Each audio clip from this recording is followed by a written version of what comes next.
Missing 411 არის ციგნების სერია, რომლის ავტორიც არის ყოფილი პოლიციელი დეივიდ პაულაიდესი. მას შემდეგ, რაც პაულაიდესმა გამოაქვეყნა ციგნები Big Pats-ზე, მან ყურადღება გადაიტანა უცნაურ და აუხსნელ გაუჩინარებებზე, რომლებიც ველურ ბუნებაში მოხდა და რომელთა უმეტესობა დღემდე გაუხსნელია. ნომერი 10. მიუხედავად იმისა, რომ 99 წლის დენი ფილიპიდისი საბოლოოდ იპოვეს, მას შემდეგ, რაც 2018 წელს საიდუმლოდ გაუჩინარდა, მისი საქმე დრემდე დიდწილად გაუხსნელია, რადგან არავის აქვს წარმოდგენა სად იყო ის დაკარგვის პერიოდში, ან რა დაემართა მას იმ დროს. ყოველ წელს დენი და მისი რამდენიმე მეგობარი, რომლებიც ყველა ტორონტოს სახანძრო სამსახურში მუშაობდნენ, სათხილამურო მოგზაურობასობას აწყობდნენ ნიუ-იორკის Lake Placid-ში. 2018 წელიც გამონაკლისი არ ყოფილა. იმ წელს ჯგუფმა კარგად გაატარა დრო თხილამურებზე და ძალიან მალე მოგზაურობაც დასასრულს მიუახლოვდა. მოგზაურობის ბოლო ღამეს, 7 თებერვალს, მათ გადაწყვიტეს დაესვენათ White Faces მთაზე მდებარე ლოჟში და დენი მოისურვა რამდენიმე ფოტო გადაეღო ამ მომენტის აღსანიშნავად, მაგრამ გაახსენდა, რომ მობილური მანქანაში დარჩა და გადაწყვიტა თხილამურებით ჩასულიყო მანქანასთან, რათა წამოეღო. მან ჯგუფს უთხრა, რომ მალე დაბრუნდებოდა და დაინახეს, როგორ იცვამდა თხილამურებს წასვლამდე. მისი მანქანა მთის ძირში იყო გაჩერებული, მაგრამ დენის არ უნდა დასჭიროებოდა 10 წუთზე მეტი, რომ წაეღო ტელეფონი და დაბრუნებულიყო ლოჟში. ამიტომ, როცა ჯგუფმა გააცნობიერა, რომ ის ჯერ კიდევ არ დაბრუნებულა, ისინი შეშფოთდნენ. პირველად მისი მანქანის მიმდებარე ტერიტორია დაათვალიერეს, მაგრამ მისი კვალი ვერ ნახეს. პოლიცია გააფრთხილეს და დაკარგული პირის საქმე გახსნეს. 100-ზე მეტი მოხალისე ეძებდა მთაში დენის კვალს, მაგრამ უშედეგოდ. მათ შეუერთდნენ ნიუ-იორკის შტატის პოლიციის, შინაგან უსაფრთხოების და სასაზღვრო პატრულის წევრები, ასევე გამოიყენეს ვერტმფრენები, დრონები და სამძებრო ძაღლები, მაგრამ მისი კვალი ვერ აღმოაჩინეს. ზოგიერთი მოხალისე სამძებრო ჯგუფებს საკობსა და პლედებს აწვდიდა, ხოლო დენის ოჯახი ყველაფერს აკეთებდა, რომ დახმარებოდა ძებნას. ეს იყო პირველი შემთხვევა, როდესაც თეთრფეისის მთაზე მოთხილამურე დაიკარგა და ვერ იპოვეს. მაგრამ 6 თვიანი ძებნის შემდეგ იმედი ნელ-ნელა ქრება და ჩანდა, თითქოს დენი უბრალოდ ჰაერში აორთქლდა. მაგრამ შემდეგ, ყველა მოლოდინის საწინააღმდეგოდ, დენის ცოლის ტელეფონი დარეკა და როცა უპასუხა, გაოცებული დარჩა, როცა დენის ხმა გაიგონა. მან განაცხადა, რომ საკრამენტოს აეროპორტში იყო და პოლიცია იქ გაემართა მის ასაყვანად. ის ისევ თხილამურების ტანსაცმელში იყო, მაგრამ თმა ჰქონდა შეჭრილი, ახალი iPhone-ი შეიძინა, ჰქონდა საკრედიტო ბარათები და $100 თან. მან პოლიციას უთხრა, რომ ფიქრობდა, მთიდან ჩამოსვლისას თავი დაარტყა და სავარაუდოდ ამიტომ დაიბნა. მან თქვა, რომ ალბათ შემდეგ გააჩერა გამლელი სათვრთო მანქანის მძღოლი, რომელმაც ის საკრამენტომდე მიიყვანა. ამ დროს მას აუტანელი თავის ტკივილი აწუხებდა და 6 დღის უმეტეს ნაწილს ძილში ატარებდა. დღემდე არ აქვს წარმოდგენა, სად იყო იმ 6 დღის განმავლობაში, რამაც ზოგი ადამიანი დაარწმუნა, რომ მთელი ეს ამბავი თავად მოიგონა. თუმცა ეს თეორია ძირითადად უარყოფილია. ნომერი 9. ის ფაქტი, რომ გამოცდილ რეინჯერებსა და გიდებსაც კი გაუჩინარებიათ წარსულში, აჩვენებს, რამდენად ადვილია ნებისმიერისთვის ბუნებაში ორიენტაციის დაკარგვა. და 22 წლის მორგან ელაიას ჰაიმერი ესეთი შემთხვევის ერთ-ერთი მაგალითია. 2015 წელს მორგანი ცხოვრობდა ქოდიში, ვაიომინგში, სადაც ის ვაიომინგის უნივერსიტეტში ინგლისურს სწავლობდა. მისი ოჯახი მოგვიანებით იტყობინებოდა, რომ ბუნებაში საქმიანობაში ძალიან გამოცდილი იყო, მუშაობდა მდინარის გიდად და ძალიან ძლიერი მოცურავე იყო. ბავშვობიდანვე ატარებდა დროს ბუნებაში, ამიტომაც ნახევარგანაკვეთზე მუშაობა Tour West-ში, კომერციულ მდინარის რაფტინგის კომპანიაში, მისთვის ბუნებრივი იყო. 2 ივნის ის ტურისტების ჯგუფთან ერთად 8 დღიან მოგზაურობაში იყო პოლორადოს მდინარეზე. ეს იყო მე-7 დღე. მან და ჯგუფმა 6 დღე ისიამოვნეს მდინარეზე და ბოლოს მიაღწიეს Pumpkin Springs, საოცარ ნარინჯის ფერკლდის წარმონაქმნს, რომელიც Grand Canyon-ის ერთ-ერთ კედელზეა გამოკვეთილი.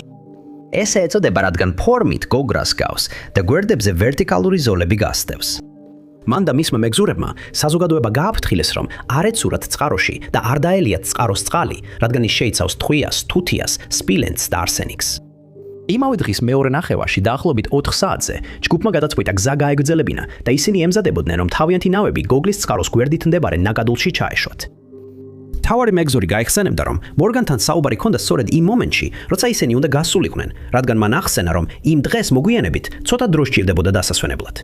მაგრამ სანამ საუბარს დაასრულებდნენ, ერთ-ერთმა ტურისტმა შეაწყვეტინა და ის მორგანს მოშორდა, რომ ტურისტთან ესაუბრა. როცა იმ საუბარს მორჩა, მორგანთან დასაბრუნებლად შემოbrunდა, მაგრამ ის იქ აღარ იყო. იგი იფიქრა, რომ მორგანმა უბრალოდ გადაწყვიტა შესვენება აეღო, ან უკან დაბრუნება დაეწყო, რადგან შუადრის თავისუფლება ჰქონდა თხოვნილი. მთელი დარჩენილი დღის განმავლობაში ჯგუფი მდინარეში ბანაობდა, ერთად ვახშმობდნენ და დროს კარგად ატარებდნენ, მაგრამ მორგანი ვახშმისთვის აღარ გამოჩენილა. შვიდი 26 საათისთვის აშკარა გახდა, რომ რაღაც რიგზე ვერ იყო და მორგანის დაკარგვის შესახებ არა მთავარი გიდი, არამედ ერთ-ერთმა ტურისტმა შეატყობინა სხვებს. დინარეის მონაკვეთები 211-დან 215-მდე ნიშნულებს შორის პარკის რეინჯერებმა და სამაშველო ჯგუფებმა საფუძვლიანად გაჩხრიკეს, მაგრამ მორგანის კვალს ვერ მიაგნეს. შემდეგ საძიებო ტერიტორია გააფართოვეს და მოიცვა Diamond Creek-ი, რომელიც წყაროსგან 12 მილის მანძილზეა, მაგრამ მორგანი მაინც დაკარგულად დარჩა. 6 დღის შემდეგ, როდესაც ვეღენაირი კვალი ვერ იპოვეს, საძიებო ოპერაცია შეწყვიტეს. გავიდა წლები და რამდენიმე თეორია გაჩნდა, რადგან ზოგიერთი ადამიანი ფიქრობს, რომ მორგანი მდინარეში ჩავარდა და ვეღარ მოახერხა იქიდან გამოსვლა. ბოლოს, როდესაც მორგანი ნახეს, მას ეცვა მუქი ფერის სამაშველო ჟილეტი, ლურჯი გრძელმკლავიანი პერანგი, ჩიკაგოს ფლიპ-ფლოპები, მუქი წითელი ბეისბოლის ქუდი და კაშკაშა ფერის შორტები. თან ჰქონდა იასამნისფერი წყლის ბოთლი, რომელიც არასდროს უპოვიათ. ვინც მორგანის საქმესთან დაკავშირებით რაიმე ინფორმაციას ფლობს, შეუძლია დაუკავშირდეს ეროვნული პარკის სამსახურს ნომერზე 928687805, ხოლო მისი საქმის ნომერია MP29029. ნომერი 8.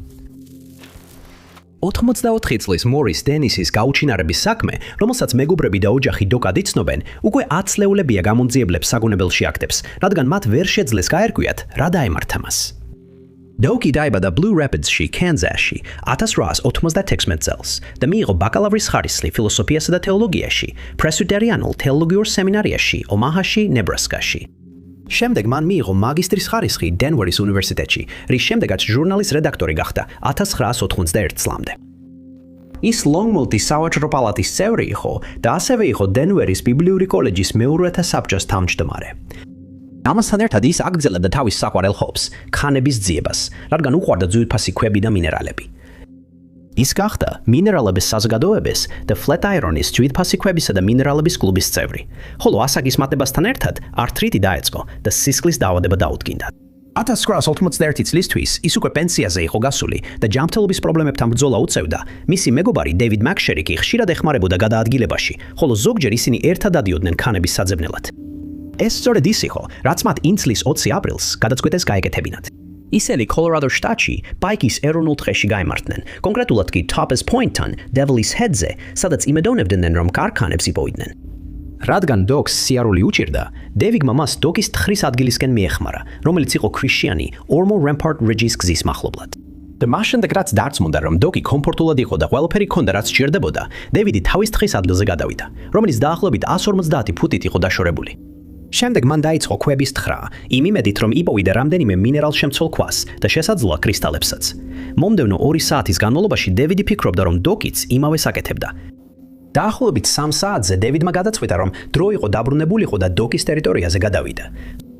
მან დოკს უთხრა, დაეწყო თავისი აღჭურვილობისა და ნაპოვნი ქვების შეგროვება, შემდეგ კი თავის ტერიტორიაზე დაბრუნდა, რომ თავისი აღჭურვილობა აეღო. მაგრამ მის გასაკვირად, როცა დაბრუნდა, დოკი არსად ჩანდა.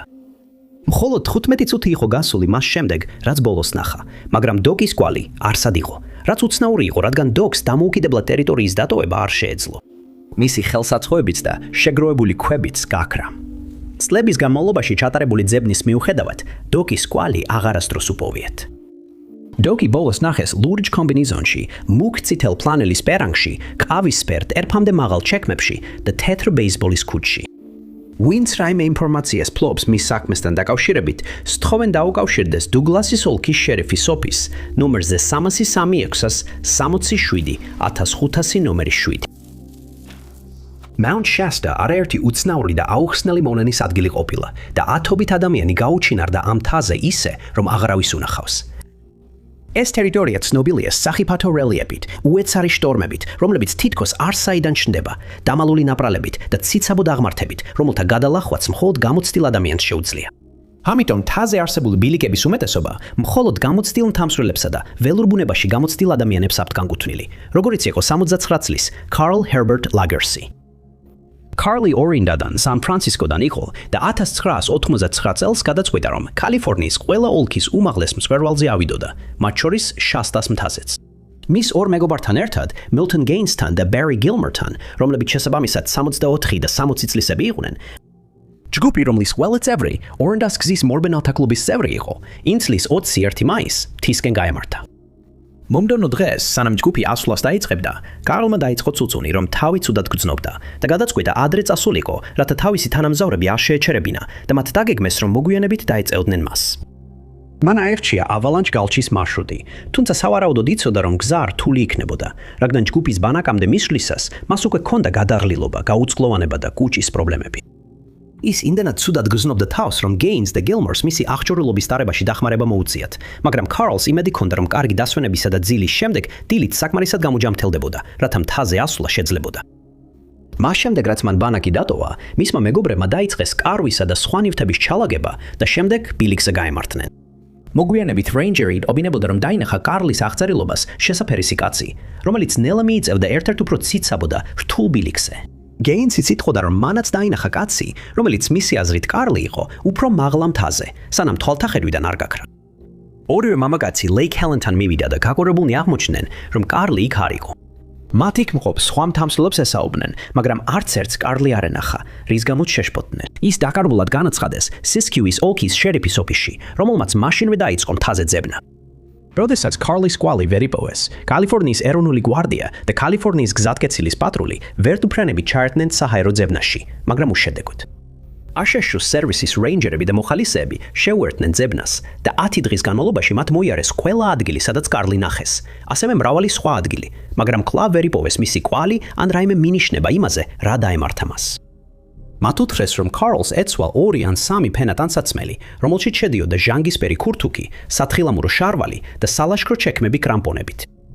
მას ასევე ჰქონდა საჭმელი და წყალი, რომელიც ზურგჩანთაში ედო. საბოლოოდ ძებნა შეწყვიტეს და მას შემდეგ კარლის კვალი აღარავის უპოვია. ვინცამ საქმეში დახმარებას შეძლებს, სწორედ დაუკავშირდეს სისკიუის ოლქის შერიფის ოფის ნომერზე 530 84 1 2 9 ნომერი 6. 2018 წელს 27 წლის სამანთა სეიერსი, რომელიც ასევე ცნობილია როგორც სემი, გაუჩინარდა ვაშინგტონში და მას შემდეგ მისი მეგობრები და ოჯახი ცდილობენ იპოვონ რაიმე კვალი თუ რა დაემართა მას, მაგრამ ეს პასუხები კვლავ მიუწვდომელია. სემი ალოპაცია დაუდგინეს ჯერ კიდევ სკოლაში სწავლის დროს და თავდაპირველად პარიკებს ატარებდა, როცა თმა ცვენას დაიწყებდა. მაგრამ დროთა განმავლობაში პარიკები ძალიან მოუხერხებელი და მძიმე გახდა, ამიტომ მან გადაწყვიტა უბრალოდ თავი გაეპარსა. შემდეგ მან თავის გვერდზე რამდენიმე ვარსკვლავის სტატუ გაიკეთა და ეს ერთ-ერთ ყველაზე გამორჩეულ ნიშნად ითვლება, რითაც მას იცნობენ. მან თავის ოჯახს უთხრა, რომ ხშირად იღებდა უცნაურ მზერებს და თანაგრძნობას უცნობებისგან, რომლებიც ფიქრობდნენ, რომ ახლახან ქიმიოთერაპია ჩაიტარა და საბოლოოდ მან შეწყვიტა მათი გამოსწორება. მან გადაწყვიტა გადასულიყო სიეტლში, თავისი მშობლიური ქალაქ გერარდიდან, რომელიც ერიის ტბასთან ახლოს მდებარეობს, მას შემდეგ რაც ეს ადგილი მოინახულა და შეუყვარდა. საშუალო სკოლის დამთავრების შემდეგ ვარი შტაინბახი მან ჩააბარა ნიუ-იორკის შტატის უნივერსიტეტში, ფრედონიაში. იქ მან მიიღო ბაკალავრის ხარისხი ტექნიკურ თეატრსა და თეატრის დიზაინსა და ტექნოლოგიაში. მან დაამთავრა 2013 წელს. 2009 წელს მან განცხადება შეიტანა გვარის შეცვლაზე, სტაინბახიდან სეიერსზე, მას შემდეგ რაც ისინი მამინაცოლმა იშვილა. მისი ოჯახის თქმით, სემი ძალიან უყვარდა ბუნებაში დროის გატარება და ხშირად სტუმრობდა Wesper Peaks, რომელიც მისი სახლიდან დაახლოებით 80 წუთის სავალზე მდებარეობს. იქ ყოფნისას ის ლაშქრობაში დადიოდა და ზოგჯერ მასთან ერთად მისი მეგობარი ბიჭი, 33 წლის კევინ დეირესი, მიდიოდა. მისი გაუჩინარების დროს სემი Airbnb-ს დამლაგებლად მუშაობდა და დასახლებული იყო King County-ში, სიეტლში, სადაც ასევე მიიღო უძრავი ქონების ლიცენზია და ონლაინ პროდუქტების გაყიდვა დაიწყო. 2018 წლის ივნისში მან გადაწყვეტა, რომ ისე უნდა Wesper Peaks-ზე დაბრუნება, მაგრამ აღმოაჩინა, რომ ლაშქრობის პარტნიორი არ ჰყავდა. შემდეგ მან Facebook-ზე დაწერა, კითხა მეგობრებს თუ ვინმე სურდა მასთან ერთად წასვლა, მაგრამ როგორც ჩანს, არავინ დაინტერესდა. ამიტომ გადაწყვიტა, რომ მარტო წასულიყო ლაშქრობაში, როგორც არაერთხელ დაუკეთებია წარსულში და 1 აგვისტოს დილით, დაახლოებით 8 საათზე, დატოვა თავისი ბინა. მან და კევინმა, რომელიც იმ დღეს მუშაობდა, კიდევ რამდენიმე მესიჯი გაცვალეს, სადაც კევინმა სთხოვა ფრთხილად ყოფილიყო და ეცნობებინა თუ რამე დასჭირდებოდა. ცნობილია, რომ ის Sunrise Mine Trailhead-ში დაახლოებით 10-15 საათზე მივიდა, რადგან სწორედ ამ დროს რეგისტრში ხელი მოაწერა, შემდეგ კი გააჩერა მანქანა, აიღო ზურგჩანთა და გაემართა ველურ ბუნებაში. შემდგომში აღენიშნა, რომ ეს ტერიტორია კვამლიანი იყო გაჩენილი დღის ხანძრების გამო და იმ დღეს ძალიან ცხელოდა. ერთ მომენტში მოლაშქრეებმა დაინახეს სემი ლაშქრობისას, როცა მას მაისური ჰქონდა გახდილი, რომ სიცხისგან შვება ეგუცნო. ტერიტორია სავსე იყო სტუმრებით, ზაფხულის ტემპერატურების გამო და რამდენიმე ადამიანს ახსოვდა, რომ სემი ვესპერ-პიკისკენ ადიოდა. დაახლოებით 2:30 საათზე ის დაინახეს მწვერვალზე სენდვიჩის ჭამისას და ესაუბრებოდა კიდევ რამდენიმე მოლაშქრეს, რომლებიც მწვერვალზე ავიდნენ. როდესაც ის საღამოს 6 საათზე სახლში არ მივიდა, როგორც იყო ნავარაუდები, და ტელეფონზე ვერ დაუკავშირდნენ, კევინმა ბილიგზე წავიდა მის საძებნელად. როდესაც მან სადმამდე მიაღწია, გულდაწყვეტილი დარჩა, რადგან დაინახა, რომ სემის მანქანა ისევ იქ იდგა. ის ბილიგზე სრული სიბნელეში წავიდა მხოლოდ ფანრით, მაგრამ ერთ მომენტში ფეხი დაუცდა და დაეცა, რის შედეგადაც ფანარი გაუთქდა. მას სხვა გზა არ ჰქონდა, გარდა იმისა, რომ მობილური შუქზე დაბრუნებულიყო და პოლიციას დაკავშირებოდა. ბილიკები პროფესიონალი მაშველებისა და რამდენიმე ოლქის მოხალისეების ჯგუფებმა გაჩხრიკეს და მხოლოდ 3 დღის შემდეგ მიიღეს სიგნალი სემის მობილურიდან მწვერვალთან ახლოს, მაგრამ არაფერი აღმოაჩინეს. სემი კვლავ დაკარგულად ითვლება და აღწერენ როგორც გამელოტებულს მწვანე თვალებით. ბოლოს რომ ნახეს, ეცვა მუქი წითელი სპორტული ქურთუკი, ნაცრისფერი იოგას შარვალი და ლაშქრობის ჩექმები. მასთან ჰქონდა ზურგჩანთა, ლაშქრობის ჯოხები და ღია ყავისფერი ქუდი. თუ ვინმეს აქვს დამატებითი ინფორმაცია მის საქმეზე, სთხოვენ დაუკავშირდეს სნოჰომიშის ოლქის შერიფის ოფისს ნომერზე 425 388 3829. მისი საქმის ნომერია MP518 MP517 98. ნომერი 5. 28 წლის ჯესიკა სტაქსის გაუჩინარების საქმე ბევრ კითხვას ტოვებდა. მისი დედის კეთი პეიტონის თქმით, ის დარწმუნებულია, რომ საქმეში დანაშაულებრივი ჩარევა და რომ იუნიონის საგრაფოს შერიფის დეპარტამენტმა არ გამოიძიეს სწორი კვალი. მაგალითად, ის ვარაუდი, რომ ჯესიკას შეყვარებულია პასუხისმგებელი მის გაუჩინარებაზე. საქმე დაიწყო 2021 წლის 1 იანვარს, როდესაც ჯესიკა და მისი შეყვარებული ჯერი ვეინ ბაგერი, რომელიც იმ დროს 45 წლის იყო, ეწვივნენ თალაჰაჩის მდინარის არხს. წყვილმა ისესხა ბრტყელძირიანი ნავი, რომელიც სურდათ გამოეყენებინათ ხორებისა და ირემების მოსაძებნად, რომლებიც მდინარის ადიდების შემდეგ გაჭედილები იყვნენ. ისინი დააფიქსირა სათვალთვალო კამერამ Powell Quick Stop-თან 30 გზატკეცილზე დაახლოებით დილის 5:15 საათზე. და ჩანაწებში ჩანს, რომ წყვილი მანქანაში ზის, ხოლო ნავი მანქანაზე აქვთ მიბული. მათ შეიმუშავეს გეგმა, რომ ეძებნათ ირემი და ტახი და ამისთვის უნდა ჩაეშვათ ნავი არხში 46 საგრაფოს გზიდან და მიაღწიათ როკი ფორდის ხიდამდე, სადაც წყლიდან ამოვიდოდნენ. ჯესიკას ტელეფონი მეგობართან დატოვეს, მაგრამ ჯერის ტელეფონი თან წაიღეს, რათა ჯესიკას დაერეკათ, როცა მზად იქნებოდნენ, რომ მეგობარს აეყვანა ისინი. თავდაპირველად ყველაფერი გეგმის მიხედვით მიდიოდა, მაგრამ შემდეგ დღემ მოულოდნელი მიმართულება მიიღო. წყალდიდობის გამო წყალი ჩვეულებრივზე ბევრად სწრაფად მიედინებოდა და ჯესიკა შეშინდა. დაახლოებით 2 მილის გავლის შემდეგ, მდინარეზე და ჯერისთან გამათის შემდეგ, მან სთხოვა ნავიდან ჩამოსვლა და ჯერი მას მარჯვენა ნაპირზე დატოვა. ნიჩბის ნაცვლად ნიჩბად ნიჩაბი გამოიყენა. შემდეგ მან დაიწყო სიარული 46 საგრაფოს გზისკენ და მას აღარასოდეს უნახავთ. ნავი იპოვეს საპირისპირო ნაპირზე დაახლოებით 9 მილის დაშორებით იმ ადგილიდან, სადაც ჯესიკა ჩამოსვეს. ჯერი ამტკიცებდა, რომ გადავიდა მეორე მხარეს და შემდეგ დაუკავშირდა მეგობარს, რომ მისულიყო მის ასაკვანად. მხოლოდ იმ ღამით, დაახლოებით 10:15 საათზე, განაცხადეს ჯესიკას გაუჩინარების შესახებ. მაშინვე დაიწყო ძებნა, მაგრამ ის 2 საათზე შეჩერდა. მეორე დღეს ძებნა განახლდა, მაგრამ მთელი ტერიტორია კვლავ დატბორილი იყო. ამიტომ მაშველებს წყლის დაწევას უნდა დალოდებოდნენ, რაც იმას ნიშნავდა, რომ ჯესიკას გაუჩინარებიდან 2 დღის შემდეგ აღარაფერი გაკეთებულა. ტერიტორია ფეხით დაათვალიერეს მოხალისეებმა, რომლებიც წყალში შევიდნენ და დრონებმა, რომლებიც ჰაერიდან ეძებდნენ ჯესიკას კვალს, მაგრამ უშედეგოდ. მაგრამ სწორედ Holly Springs-ის ეროვნული თრეში იპოვეს მისი ნაკვალევი და რამდენიმე ნივთი. ნაკვალევი დაახლოებით 100 იარდის მანძილზე მიადევნეს 30 ნომერი გზატკეცილის მიმართულებით, მაგრამ ისინი წყლით დაფარულ მინდორში შევიდა, სადაც კვალის გაგრძელება შეუძლებელი გახდა. მოძებნივი ნივთები იყო ქალის ჩექმის ზედანაწილი, ნიჩბის ტარი, პალტო და ხელთათმანი. დამატებითი ძებნა ჩატარდა მას შემდეგ, რაც წყალი კიდევ უფრო დაიწია, მაგრამ არაფერი აღმოაჩინეს. მისი აღწერილობით მას აქვს ქერათმა და მწვანე თვალები. სიმაღლეა 5 ფუტი და 5 ინჩი, ხოლო წონა 100 ფუნტი. მას ჰქონდა რამდენიმე პირსინგი, ტატუები ზურგზე, მარჯვენა ხელზე, უსახელო თითზე, წინა მხარზე, მაჯაზე და წვივზე. ყველა, ვისაც შეუძლია დაეხმაროს მის საქმეს წინსვლაში, უნდა დაუკავშირდეს იუნიონის ოლქის შერიფის ოფისს ნომერზე 662 53 41 94 3, ნომერი 4. 68 წლის ბარი ჯოელ ტრაჰენი, რომელიც კოლუმბია ფოლციდან მონტანადან არის, მისი მეგობრებისა და ოჯახის წევრების მიერ 2020 წლის ივლისის შემდეგ აღარ უნახავთ და არაფერი სმენიათ მისგან და არანაირი კვალი არ არსებობს, რაც მიანიშნებს, სად შეიძლება წავიდა ან რა დაემართა მას. მის საქმეში ცოტა დეტალია ცნობილი, მაგრამ გაუნძიებლებმა კიდევ ერთხელ აღნიშნეს, რომ მისი გაუჩინარების გამოძიება კვლავ ღიაა და ისინი ნებისმიერ ახალ კვალს გამოიკვლევენ, რომელიც მიიღება. იმ წლის 22 ივლისს ბარი გაემართა კინდლა ლეიკის ტერიტორიაზე, გლეიშერის ეროვნულ ბუნებრივ პარკში, მონტანაში, სადაც სურდა ლაშქრობა. როდესაც ის მოსალოდნელ დროს სახლში არ დაბრუნდა, პოლიციას აცნობეს, რომ ის დაკარგული იყო და დაიწყო საძიებო ოპერაცია. მისი მანქანა ბოლოს იმავე დღეს ნახეს ტბასთან, სადაც ისევ იდგა იმ ადგილზე, სადაც ბარին დატოვა ლაშქრობაზე წასვლამდე. მაგრამ ბარის ოფიციალური საძიებო ოპერაცია მხოლოდ 3 დღის შემდეგ, 25 ივლისს დაიწყო. პარკის რეინჯერებმა გაჩრიგეს ის ადგილები, სადაც ფიქრობდნენ, რომ ბარი შეიძლებოდა წასულიყო ლაშქრობაში, მაგრამ იდრულებულნი გახდნენ დაბრუნებულიყვნენ, რადგან მნიშვნელოვანი ვერაფერი იპოვეს. პლეთედის ოლქის საძიებო სამაშველო და პლეთედის ოლქის კინოლოგიური ჯგუფები მოგვიანებით შეუერთდნენ საძიებო ოპერაციას, მაგრამ ზაგლებმა ბარის სუნის კვალი ვერ იპოვეს და სხვა მტკიცებულებებიც არ აღმოჩნდა.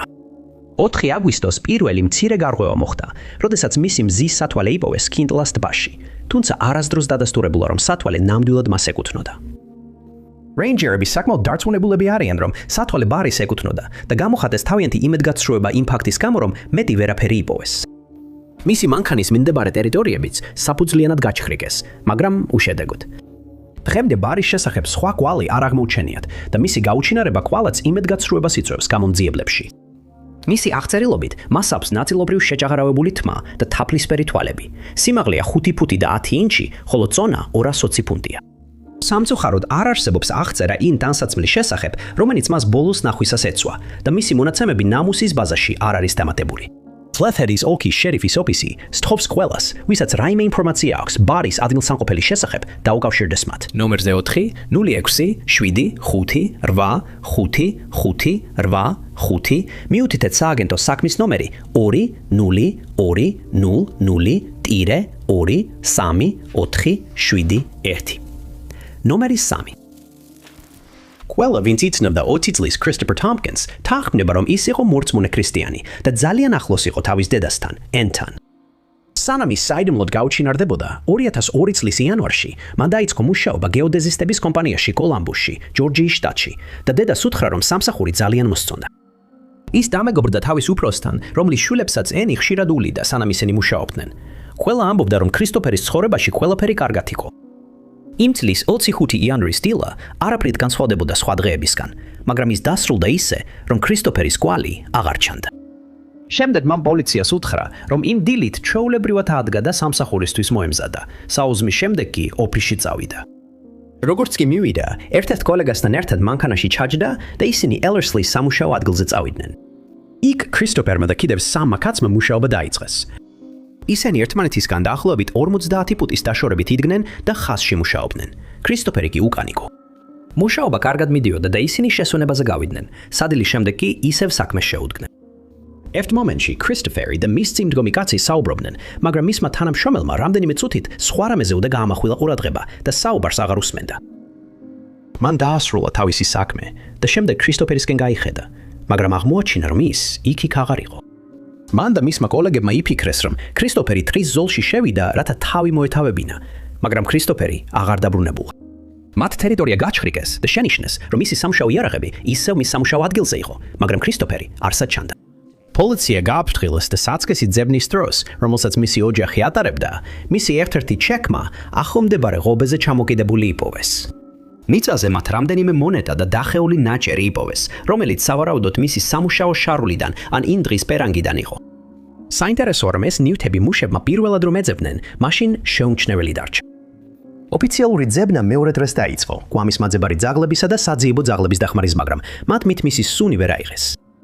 როდესაც მეტი ვერაფერი იპოვეს, პოლიციამ კრისტოფერის ოჯახს უთხრა, რომ სავარაუდოდ ის საკუთარი ნებით წავიდა თავგადასავლის საძიებლად ან ახალი ცხოვრების დასაწყებად. მაგრამ არანაირი მტკიცებულება არ არსებობდა, რომ ეს სიმართლე იყო. მისმა ოჯახმა მაშინვე უარყო ეს ვარაუდები, განაცხადეს, რომ ის არასდროს მიატოვებდა დედას და დაამატეს, რომ ძალიან უყვარდა თავისი ახალი სამსახური და საერთოდ თავისი ცხოვრება, ამიტომ სხვაგან გადასვლის სურვილი არ ექნებოდა. მაგრამ ხელისუფლებამ კიდევ ერთხელ აღნიშნა, რომ სამუშაო ადგილზე ძალადობის ამ ბრძოლის არანაირი კვალი არ აღმოჩნდა. ამიტომ მათ მხოლოდ ის შეეძლოთ დაესკვნათ, რომ ქრისტოფერმა თალად გადაწყვიტა წასვლა. სწორედ მაშინ დაიწყო ანმა ეჭვობამ, რომ ქრისტოფერის სამუშაო კოლეგებს რაღაცის დამალვა შეეძლოთ. მეტი არაფერი გაკეთებულა სანამ 6 თვის შემდეგ ერთმა ფერმერმა, რომელიც მიწაც დაახლოებით 1 მილის დაშორებით იყო იმ ადგილიდან, სადაც ქრისტოფერი გაუჩინარდა, თავის ნაკვეთში სეირნობისას ქრისტოფერის მეორე სამუშაო ჩეკმა არ იპოვა ფერმის ჭაობიან ადგილას და პოლიცია შეატყობინეს. საქმე ხელახლა განიხილეს, მაგრამ მეტი არაფერი აღმოაჩინეს და ყველა ძებნა შეწყდა. ქრისტოფერი აღწერილია როგორც შავი დაცნული თმითა და ყავისფერი თვალებით, შესაძლოა ულვაშით ან თხელი წვერით. ის არის 5 ფუტი და 7 დიუმი სიმაღლის და იმ დროს იწონიდა 124 ფუნტს. ბოლო დროს ის ნახეს ცისფერი და ნაცრისფერი უჯრედებიანი ქურთუკით, მუქი ლურჯი შარვლით და შავი ქუდით. მას ასევე ეკეთა შავი საათი, რომელიც არასოდეს უპოვიათ. თუ გაქვთ რაიმე ინფორმაცია ქრისტოფერის საქმეზე, რაც შეიძლება დაეხმაროს მის პოვნას, გთხოვთ დაუკავშირდეთ ჰარისის ოლქის შერიფის ოფისს ნომერზე 706-28-421. ქრისტოფერის საქმის ნუმერია MP483. ნუმერი 2. მოწმეებმა, რომლებიც გამოვიდნენ 54 წლის სანდრა ლინ ჯონსონ ჰიუზის გაუჩინარებების შემდეგ, ძალიან შემაშფოთებელი აღწერილობები მისცეს მასთან საუბრის შესახებ, რამაც გაუმძიებლები დაარწმუნა, რომ მას ან თავის ტრავმა ჰქონდა მიღებული, ან დეზორიენტირებული იყო. სანდრა ცნობილია იყო როგორც გადარჩენის სპეციალისტი, რომელსაც დიდი გამოცდილება ჰქონდა ბუნებაში ყოფნის. 2020 წელს მან გადაწყვიტა მარტო წასულიყო ლაშქრობაზე ჯონსონ მედოუზის შორეულ ტერიტორიაზე, მადერას ოლქში, რათა განდურთულიყო კარანტინისგან, რომელიც COVID-19 პანდემიის დროს მოქმედებდა. ის სულ რაღაცა 6 თვის წინ იყო ჰავაიდან კალიფორნიაში გადმოსული და 26 ივნის ტელეფონით ესაუბრა თავის ოჯახის წევრებს. მან უთხრა მათ, რომ შეიძლება ლაშქრობაში იუსემიტის მიმართულებით წასულიყო და არ იყო არანაირი მიზეზი შეშფოთებისთვის, რადგან წარსულში არაერთხელ დაუბანაკია მარტო. მაგრამ 5 ივლისს სანდრას ბანაკი მოუწესრიგებლად იპოვეს, რაც მისთვის უჩვეულო იყო, თუმცა თავად სანდრა არსად ჩანდა. ინფორმაციის მოძიების მიზნით გაკეთებული მოწოდებების დროს, რამდენიმე ადამიანმა განაცხადა, რომ სანდრა ნახეს და რომ ის ძალიან უცნაურად იქცეოდა. ის 4 ივლისს ფეხში შველი დადიოდა და აშკარად ცუდად გამოიყურებოდა, რადგან სახეზე სილურჯე ჰქონდა. ზოგიერთმა მათგანმა, ვინც მას შეხვდა, დახმარება შესთავაზა, მაგრამ სანდრამ თქვა, რომ დახმარება არ სჭირდებოდა და გზა გააგრძელა. მისი მანქანა ბანაკიდან ცოტა მოშორებით იპოვეს, სადაც ის ჯერ ხეს შეეჯახა და შემდეგ ხევში გადავარდა. შემდეგ ის კვლავ ნახეს 9 აგვისტოს, როდესაც ორმა მონადირემ ის ხეს მიყრტნობილი შენიშნა. მათ ის იცნეს და სამართალდამცავებს დაუკავშირდნენ. განაცხადეს, რომ ის ბევრად გამხდარი იყო, ვიდრე დაკარგულის ფლაიერზე იყო გამოსახული.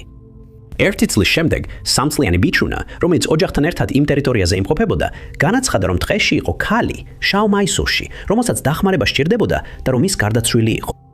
ტერიტორია გაჩქრეკეს, მაგრამ არაფერი იპოვეს. მაგრამ ბიჭის აღწერა ქალის შესახებ საოცრად გავდა სანდრას.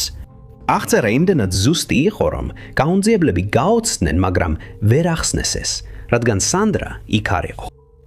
არსებობს ვარაუდი, რომ სანდრამ ავტოავარიის დროს თავი დაიზიანა და ვერ შეძლო სახლში დაბრუნება. სხვები ფიქრობენ, რომ მან უბრალოდ ახალი ცხოვრება დაიწყო სხვაგან, მაგრამ არც ერთი ეს თეორია არასოდეს დადასტურებულა. მისმა უცნაურმა ქცევამ და დაჟინებულმა მტკიცებამ, რომ დახმარება არ სჭირდებოდა, შესაძლოა მისი ოჯახი კიდევ უფრო დააბნია და ახლა ისინი სასოწარკვეთილები ეძებენ პასუხებს, თუ რა დაემართა მას.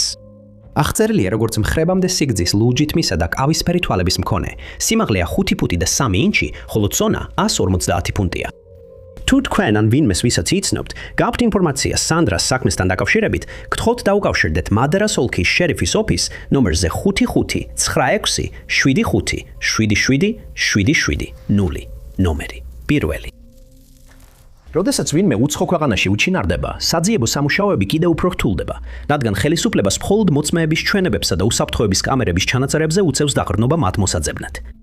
ეს სწორედ ისაა, რაც 67 წლის როჯერ ბეინბრიჯს დაემართა, ელექტროენერგიის პენსიონერ მუშას, რომელიც დიდი ბრიტანეთის კემბრიის რეგიონის ქალაქ კენდალიდანაა. ცნობილი იყო, რომ როჯერ ბეინბრიჯი ძალიან კარგად იცნობდა ინგლისის ტბების რეგიონს, რადგან იქ ბევრჯერ უვლია ლაშქრობებზე, ხოლო მისი ოჯახი ამბობდა, რომ ის ასევე კარგი მოცურავე იყო. 2013 წლის სექტემბერში როჯერ ბეინბრიჯი თავის დასს სტუმრობდა საბერძნეთის კუნძულ ფაქსოზე და 26 სექტემბერს გადაწყვიტა ანტიფაქსოს კუნძულზე გამზარება, სადაც ცერნობა უნდოდა და ამისთვის ბორანზე ავიდა. ის ამ კუნძულზე ბევრჯერ ყოფილა და ძალიან კარგად იცნობდა მის საფეხმავლო ბილიკებსა და სქელბუჩქნარს, რაც კიდევ უფრო გაუგებარს ხდის იმ ფაქტს, რომ სწორედ იქ გაუჩინარდა. ცნობილია, რომ წასვლისას მას თან ჰქონდა 50 ევრო და ზურგჩანთა, რომელშიც სასმელი წყალი ედო. მან თან არ წაიღო მობილური ტელეფონი და პირადობის მოწმობა და გამომძიებლებს, რომ წაეღო, შეეძლებოდათ მისი ბოლო ცნობილი გადაადგილებების კვალის პოვნა. მოწმეების თქმით, მათ დაინახეს როჟერი კუნძულის მთავარ სოფელთან დაახლოებით 3-3 საათზე და ცოტა ხნით მასთან ერთადაც გაიარეს. მაგრამ როჟერი სახლში არ დაბრუნდა და 27 სექტემბერს მას დაკარგულად გამოცხადების შემდეგ პირველი საძიებო ოპერაცია ჩატარდა. კუნძული, რომლის ფართობიც მხოლოდ 2 კვადრატული მილია, საფუძვლიანად გაჩხრიკეს, მაგრამ შედეგი არ იყო, რაც მის ოჯახს უცნაურად მოეჩვენა. მათ სჯერათ, რომ როჯერი არასდროს დაიკარგებოდა, რადგან ეს ტერიტორია ძალიან კარგად იცოდა და თუ ის ზღვაში საცურაოდ წავიდოდა და რამე შეემთხვეოდა, მისი ნივთებიდან მაინც რამეს იპოვიდნენ. თუ ასე მოიქცეოდა, ზურგჩანთას ნაპირზე დატოვებდა, მაგრამ ის არასდროს უპოვიათ. მახლობლად მდებარე სანაპირო მღვინთავებმა გაჩხრიკეს, მაგრამ მიუხედავად ამისა, მათაც ვერაფერი ყვალი ვერ იპოვეს. კუნძულზე მოხალისეები ჩავიდნენ სამძებრო სამუშაოებში დასახმარებლად და კუნძულის ყველა ადგილი შეამოწმეს, მაგრამ უშედეგოდ. მას შემდეგ, რაც ვარაუდობდნენ, რომ როჯერ დამაულ თხიან ადგილას ან ზეთისხილის ბაღში ჩავარდა, ეს ადგილებიც ხელახლა დაჩხრიკეს, მაგრამ როჯერ ისევ დაკარგულად რჩებოდა. რადგან კუნძული ძალიან პატარაა, ელოდნენ, რომ საბოლოოდ რაიმე კვალი მაინც გამოჩნდებოდა, მაგრამ გასული წლების განმავლობაში არაფერი აღმოუჩენიათ და როჯერ ჯონსონის ბედი კვლავ საიდუმლოდ რჩება. კიდევ ერთი ძებნა ჩატარდა 2013 წელს, მაგრამ კვლავაც უშედეგოდ დასრულდა. მისმა ვაჟმა ივარაუდა, რომ შესაძლოა მას სამედიცინო გადაუდებელი მდგომარეობა ან ნერვული შეტევა განეცადა ერთ-ერთ ახლო მდებარე კუნძულზე. არე კუნძულზე და სახლში დაბრუნება ვეღარ შეცლო, მაგრამ მას შემდეგ მისი ნახვის შესახებ ცნობები აღარ გავრცელებულა, რაც ამ თეორიას ეჭქვეშ ავენებს. ბოლო ცნობით, როჯერი ეცვა ლურჯი მაისური და ფეხზე ეცვა სასეირნო ფეხსაცმელი. მას აქვს ჭაღარა თმა და ცისფერი თვალები და ყველას, ვისაც რაიმე ინფორმაცია აქვს მისი ადგილსამყოფელი შესახებ, უნდა დაუკავშირდეს დაკარგულ პირთა Q ცენტრს ნომერზე 9-103-331-13-1. დიდი მადლობა ყურებისთვის. თუ მოგეწონათ ეს ვიდეო, აუცილებლად დააწექით მოწონების ხილაკს. ასევე არ დაგავიწყდეთ გამოიწეროთ არხი და დააწვეთ შეტყობინების ზარს, რომ არ გამოგჩეთ ჩვენი მომავალი ვიდეოები. მაგრამ ჩემი სახელია Top 5 უცნობი და შემდეგ ვიდეოში ისევ შეგხვდებით.